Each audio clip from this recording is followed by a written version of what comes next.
আসলে কোন পদ্ধতিতে নির্বাচন হবে এটা আমার সচেতন, সংগঠিত ও সোচ্চার জনগোষ্ঠী গণতন্ত্রের রক্ষা কবচ এমন প্রতিপাদ্যকে সামনে রেখে বাংলাদেশের নির্বাচনী ব্যবস্থা সংস্কারে করণীয় শীর্ষক আলোচনা ও বর্তমান অন্তর্বর্তীকালীন সরকারের কাছে নিরপেক্ষ নির্বাচনের দাবি তুলে গোলটেবিল বৈঠকের আয়োজন করে সুশাসনের জন্য নাগরিক সুজন। আমাদের বেশ কয়েকজন অভিজ্ঞ বিশেষজ্ঞ আছেন, আমরা তাদের কথা দিয়ে শুরু করব, তারপর অন্যদের কথা শুনবো।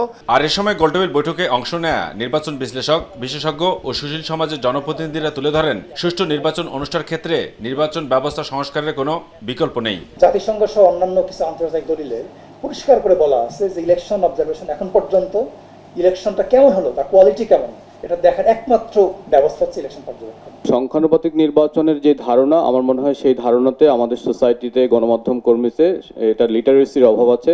দলগুলোতে প্রাইমারির মাধ্যমে সেখানে প্রার্থী নিয়োগ করতে মনোনয়ন দিতে হবে, এটা আমার কাছে খুব গুরুত্বপূর্ণ মনে হয়। এই কাজটা করা দরকার, স্বচ্ছতা, জবাবদিহিতা দরকার। দলীয় সরকারের অধীনে নির্বাচন সুষ্ঠু হবে না। আপনি আইনকে যত কড়াকড়ি করেন, সিস্টেমকে যত কড়াকড়ি করেন, তার আমাদের মানসিকতা তো আপনি পরিবর্তন করতে পারবেন না। আইন দিয়ে কোনোদিন মানসিকতা পরিবর্তন করা যায় না।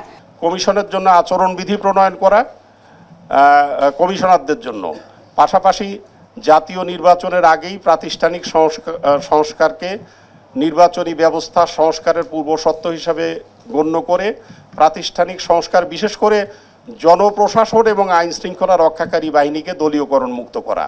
এছাড়াও নির্বাচন ব্যবস্থা যত ভালো করা হোক না কেন, নিরপেক্ষ নির্বাচনকালীন সরকার ছাড়া কখনোই সুষ্ঠু নির্বাচন সম্ভব নয়। আর সেজন্য মনোনয়ন বাণিজ্য বন্ধ সহ তত্ত্বাবধায়ক সরকার ব্যবস্থা সংবিধানে অন্তর্ভুক্ত করে পাকাপোক্ত করার দাবি তোলেন আলোচকরা। আমরা ভালো নির্বাচন কমিশন, শক্তিশালী নির্বাচন কমিশন করতে করতে যান শেষ। আপা বললেন না কত বছর ধরে করতেছেন, কিন্তু এটা আর হয় না। উই উইল নেভার গেট এ ভালো কমিশন। আর ভালো কমিশন আমার দরকার নেই, আমার একটা কমিশন দরকার। But we need a neutral government, we need a professional bureaucracy, we need responsible political party, we need inform citizen.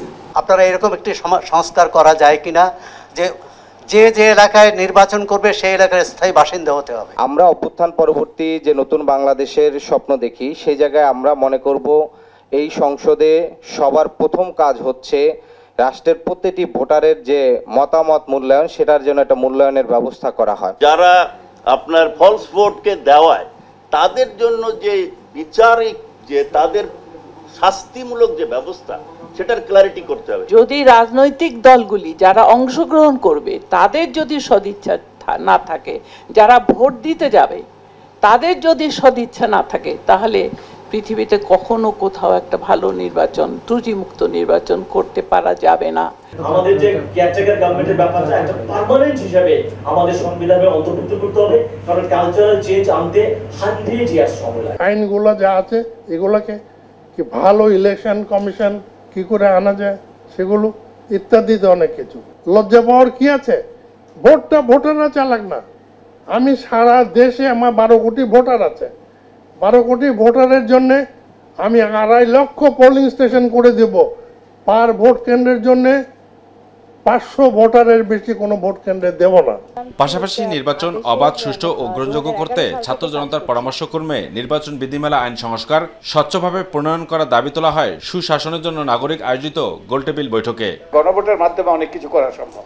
আর আমরা আরেকটা কাজ করেছি, আমরা যে ত্রয়োদশ সংশোধনী যে মামলাটার কারিলকের যে রায়, সেটাকে আমরা রিভিউ করার আমরা আবেদন করেছি। তো এই দুটো হলে অনেক সম্ভাবনার দ্বার খুলে যাবে। অন্তত তত্ত্বাবধায়ক সরকারটা ফিরে আসবে। এটার উপর দাঁড়িয়ে আমরা তত্ত্বাবধায়ক সরকার ফিরে আনার জন্য এটা করি নাই, এটার উপর দাঁড়িয়ে যাতে আমরা আরো সংস্কার করতে পারি। আবু সাদপু, মাই টিভি, ঢাকা। যেসব তত্ত্বাবধায়ক সরকারের